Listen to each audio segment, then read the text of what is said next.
Bismillahirrahmanirrahim. Assalamu alaikum wa rahmatullahi wa barakatuh. Leo napenda nizungumze, niseme na wewe unisikilize kwa umakini, kutokana na mitihani ya maradhi na shida na tabu za dunia wanazozipata wanadamu. Wengi wamekuwa wakipona kwa uwezo wa Mungu, na kuna watu wengine, nikisema wajinga, sababu ujinga sio tusi. Ukiwaita watu wapumbavu ndio tusi. Ujinga ni kutokujua. Waarabu wanasema jahili, yani mtu ambaye hajui. Na kila mtu ni mjinga kwa asichokijua. Hata mimi Mwaipopo ni mjinga kwa nisichokijua. Baadhi ya watu wajinga, wao mawazo yao mara nyingi huwa ni ya kijinga. Tunapofanya vipindi hivi, wengine wasiokuwa Waislamu wanatuma message, wanasema nyinyi wachawi.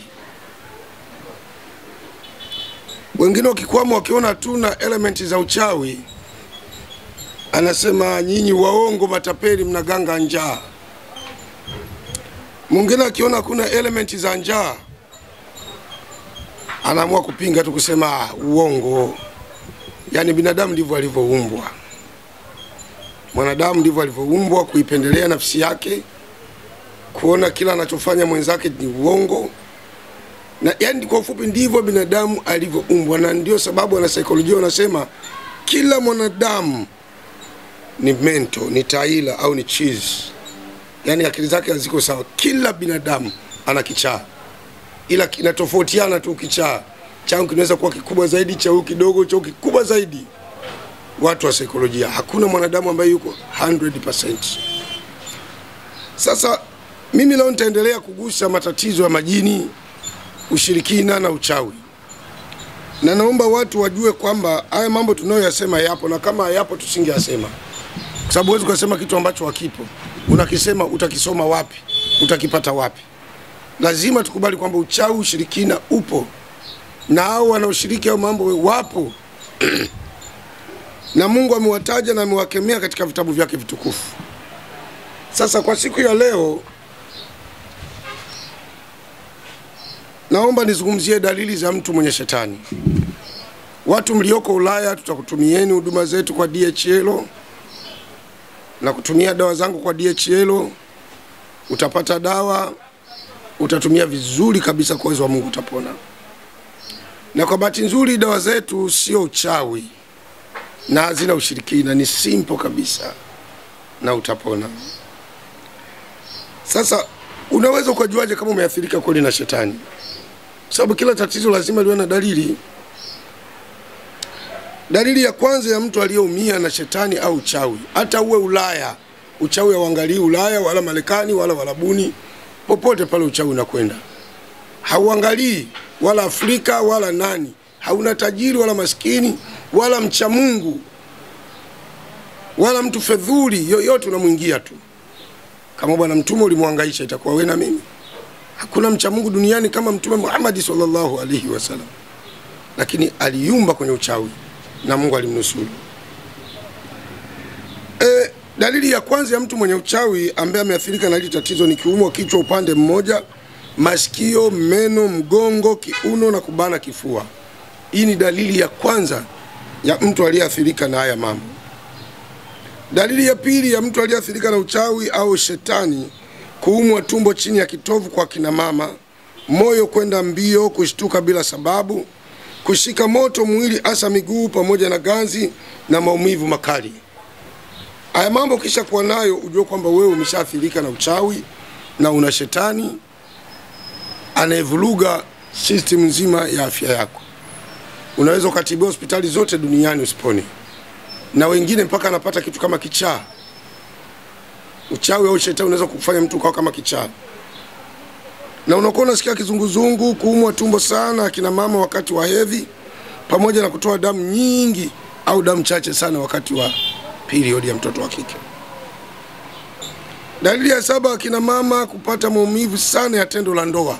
Yani anapofanya tendo la ndoa na mumewe, basi anasikia maumivu makali sana sehemu zake za ikulu. Unakuwa unasikia wakati mwingine vitu vinatembea mwilini, kutingishika bila sababu na kutetemeka pamoja na kulia bila sababu za kimsingi. Dalili ya 10, kuhisi uzito mwilini kama umebeba mzigo mzito. Dalili ya 11, chuki ndani ya ndoa, kutamani kuacha au kuachwa bila sababu yoyote ya kimsingi. Yaani unatamani tu mumeo akuache, au wewe mwanaume unatamani umuache mwanamke bila sababu yoyote ya msingi. Dalili ya 13, maneno machafu kwa mwenzi wako na punde tu majuto. Dalili nyingine, kufunga hedhi bila ujauzito, kwa sababu mtoto wa kike tunajua anapokuwa na ujauzito ndipo anafunga hedhi.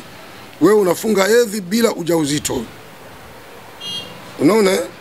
Na kutopata ujauzito bila sababu ya msingi. Dalili ya 14, kuota njozi, unazaa, unanyonyesha, unabeba watoto.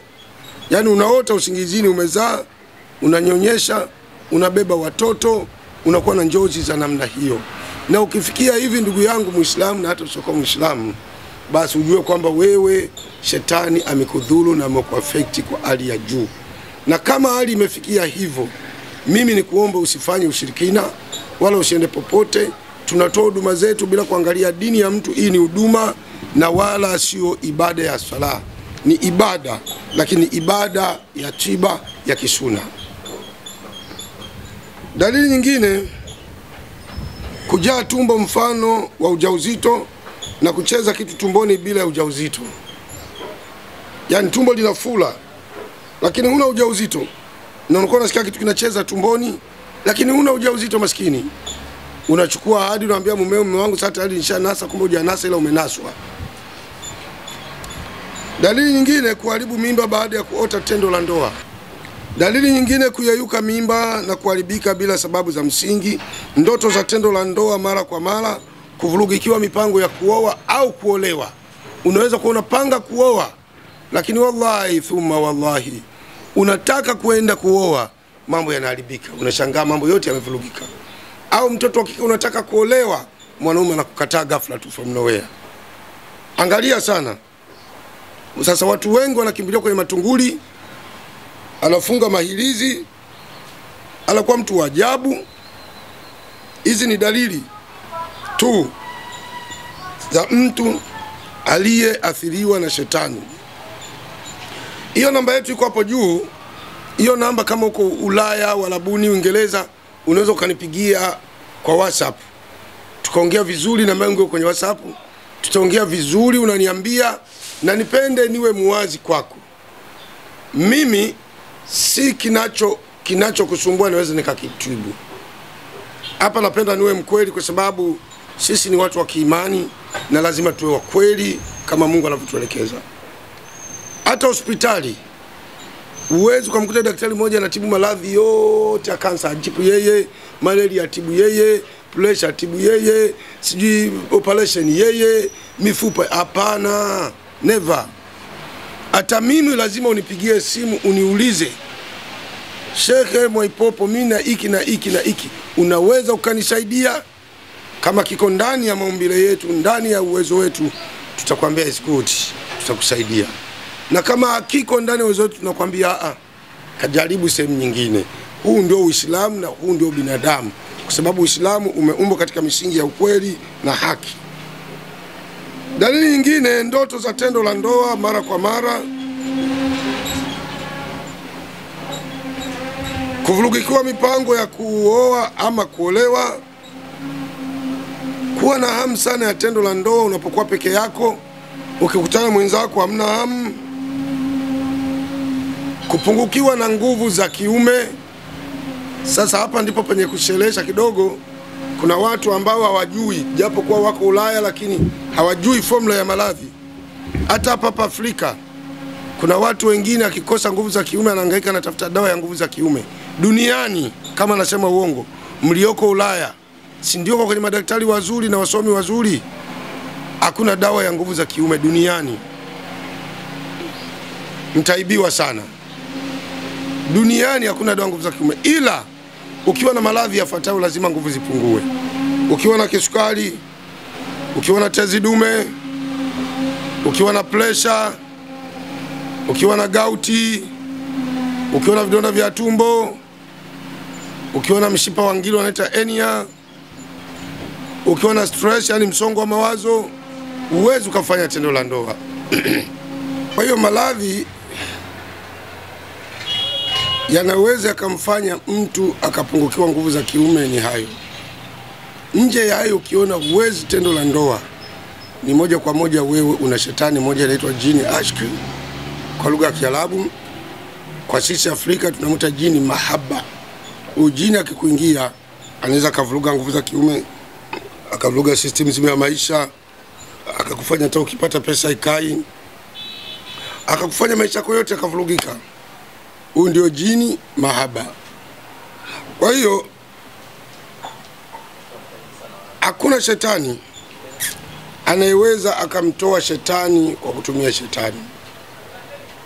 Na uchawi kama uchawi hautolewi kwa kutumia uchawi. Uchawi unatolewa kwa maneno ya Mungu. Shetani anatolewa kwa maneno ya Mungu. Jambo lolote bali linatolewa kwa maneno ya Mungu. Kwa hiyo ndugu yangu unayehangaika kwa hayo mambo, sababu jamii kubwa nimeona imeathirika na haya mambo ya nguvu za kiume. Sasa badala watu waambie ukweli, mtu anaambia nitakutumia dawa ya nguvu za kiume. Dawa ya nguvu za kiume muipata wapi? Ni uongo ambao hauna kifani. Hata ukienda hospitali kwa daktari bingwa specialist sana, yeye atakwambia hivi, bwana unakula chakula gani? Ili ndio jambo la kwanza. Jambo la pili, akikuandikia sana dawa atakupa vidonge fulani ambao wanaita Viagra. Hata kama sio Viagra, vipo vinafanya Viagra. Utakuwa unakunywa vile vidonge, vipo vya miligramu 25, miligramu 50, miligramu 100. Unakula, na kazi kubwa ile dawa ni kwenda kusukuma damu. Inasukuma damu, inafanya moyo unapampa kwa haraka. Sio kama inakuongezea nguvu. Inasukuma damu na kupampa moyo kwa haraka. Unapata nguvu za kiume, una sex au unafanya tendo la ndoa. I'm sorry. Na kwanza unapopewa hiyo dawa lazima uulizwe, wewe bwana hauna pressure, na upimwe. Kama una pressure upewe hiyo dawa. Au upewe kabisa, kwa sababu ni hatari hata kwenye usalama wa maisha yako. Kwa hiyo nimependa kumalizia na hili kwamba jamani, watu wa kidogo tunapoingia kwenye tiba waongeze uwezo wa kufikiri. Hata hizi tiba zetu unaweza ukatumia dozi ya kwanza usipone, dozi ya pili ukapata nafuu, dozi ya tatu ukapona. Inategemea uwe uchawi au shetani amekuathiri kwa kiwango gani. Tatizo ni hili moja, nimechunguza sana kwamba wagonjwa wengi wao ndio wanafundisha matabibu wa waibie. Yaani mgonjwa analazimisha yeye mwenyewe. Mimi nimekuwa natibu kabuni mwaka wa 15.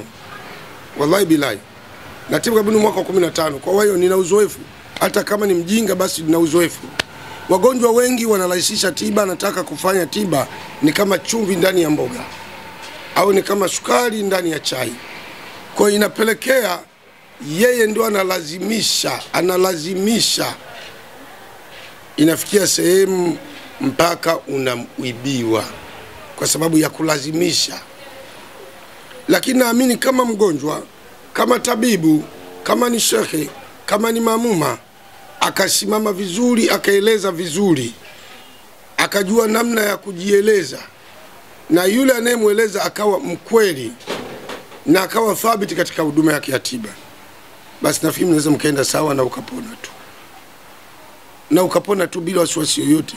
Lakini tatizo, mtu akiugua sana anataka kulazimisha atibiwe anavyotaka yeye, sio inavyotaka sheria na kanuni za tiba. Ndugu yangu Muislamu na usiyekuwa Muislamu unanitazama, namba zetu ziko hapo za WhatsApp kwenye skrini yako ya simu. Unaweza kanipigia kwa kupitia WhatsApp muda wote, sifungi simu, mimi niko wazi na mimi inshallah nitakupokea.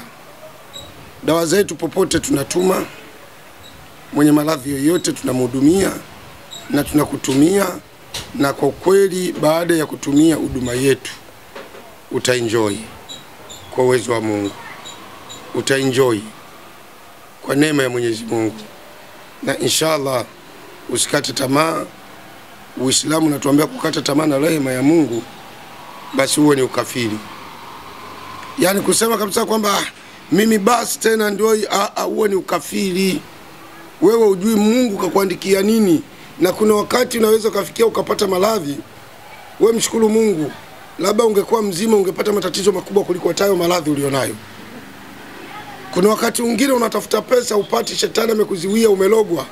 Kitendo cha wewe kulogwa au shetani kukuingia, ina maana Mungu ametaka shetani akuingie na Mungu ametaka ulogwe. Na kwa mtu mwenye yakini na tauhidi, lazima ukubali heri na shari zote zinatoka kwa Mungu, miongoni mwa nguzo 6 za imani. Na lazima ukubali linalokufika linalokukosa ni kadari ya Mungu. Hakuna ujanja zidi ya maisha ya mwanadamu. Hakuna ujanja katika maisha ya mwanadamu mbele ya Mwenyezi Mungu. Huna jinsi.